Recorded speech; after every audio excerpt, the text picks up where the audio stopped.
It was founded in 1728 by the mathematician and astronomer Jai Singh, who aspired to make it the most wonderful city in India, and succeeded at least in making it the most unique. This main street is over 100 feet in width and about 2 miles in length, running in a straight line. In addition to being purely oriental in its atmosphere, Jaipur is one of the cleanest and most prosperous cities in India. The buildings are all painted in one uniform color, a rose pink, which reflects a soft and fascinating light. The shops run along both sides of the street, each being a single cell in a continuous arcade. The roofs seem to provide a habitation for goats, and more particularly for monkeys, who skip about from window to window, helping themselves to anything and everything that suits their fancy. Perhaps there is no place in the world where birds and beasts live in closer proximity with mankind than they do here in Jaipur.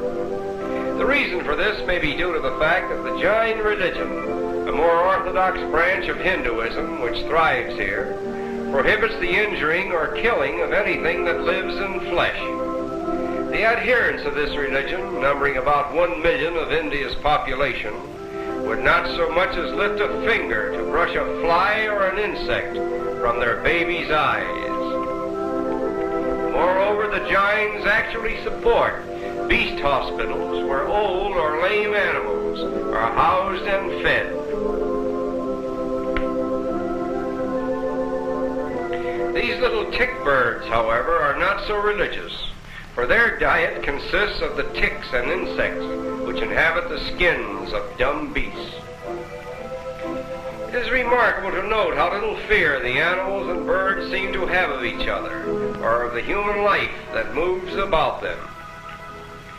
Aside from the extremes of religious fanaticism, this kindness to dumb animals seems to reflect itself upon the people of Jaipur, for they are of a contented and peaceful nature, living in a sort of bovine resignation to life as it chooses to deal with them and all that lives around them.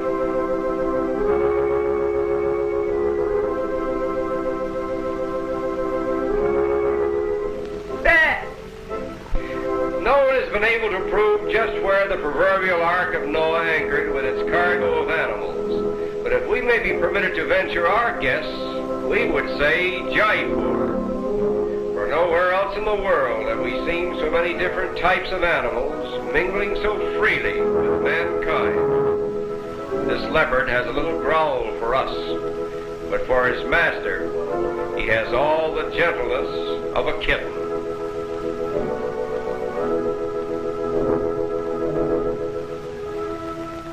On the road to Amber, the former capital of Jaipur, we are reminded of the facetious remark, "When better bullock carts are built, India will build them."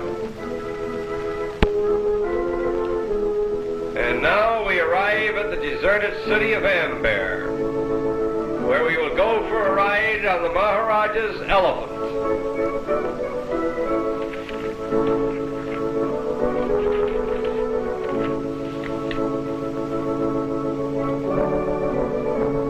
The approach to the Maharaja's palace on the back of one of his elephants lends an atmosphere to the journey that is typical of India.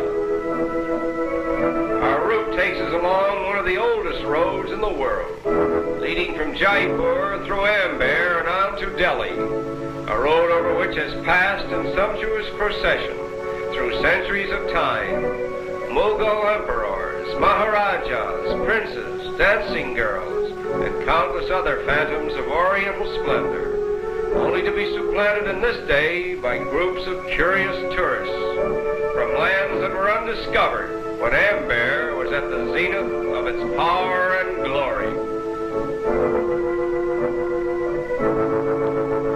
After a short journey, we come within view of Amber Palace, built about 400 years ago and abandoned in 1728, when the whole court of the Maharaja moved to Jaipur. There are several of these deserted palaces throughout India, which were built at enormous cost and and then suddenly abandoned by the whim of an extravagant ruler who apparently enjoyed the thrill of building new palaces and new cities. The silence and repose of Amber is now emphasized by the wild peacocks, which are prone to inhabit the abandoned habitats of men. The grounds of the palace also provide a haunt for wild monkeys. It seems strange that with his uncanny resemblance to man, the monkey should have found almost no use in connection with human life, save to satisfy curiosity and to provide certain bits of information in man's search for the so-called missing link. Look closely and you will see an occasional baby monkey clinging to its mother. It is said that the attachment of the mother monkey to her young has no parallel in the whole animal kingdom, for only the death of the mother can possibly separate her from her baby. She brings into existence only one baby at a time, and like human babies, it is in a condition of utter helplessness for almost a year.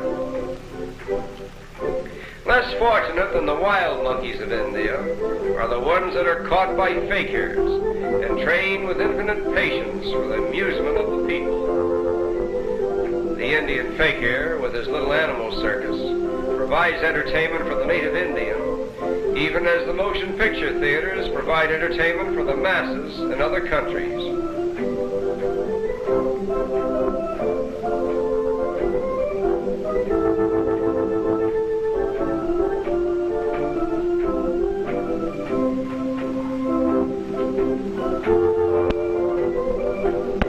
Attention! The camel cart of His Highness, the Maharaja of Jaipur. Whoa! Of all the strange accidents, imagine a couple of camels dropping in on you during your Sunday drive. Fortunately, no one was seriously injured. After a moment of adjustment, the automobile and the camel cart go their respective ways, little the worse for their experience. Nevertheless, this strange accident illustrates with a moral the fact that automobiles are out of place in Jaipur. Somehow it seems a pity that one little remote corner of the earth, where man and bird and beast live in perfect harmony with each other, could not be spared the encroachments of the machine age.